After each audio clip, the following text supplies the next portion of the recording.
orange juice, fresh orange juice, saka carrots juice. Yan guys.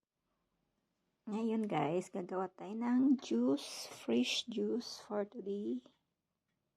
Ayan. Orange, carrots, at apple. Ilagay ko siya dito. Gawa tayo ng juice.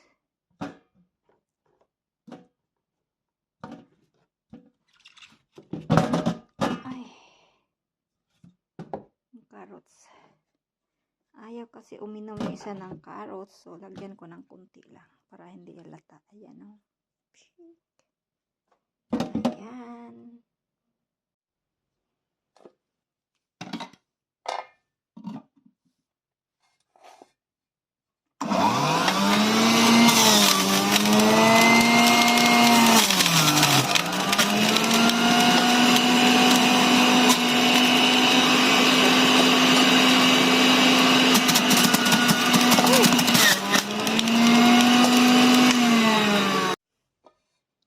Palangga jud kay ko sa akong mother-in-law mga maring kay gihatagan ko na yung juicer og blower bisag wala ko gaingon, so mao na ay niya among gigamit karon maghimo tag juice.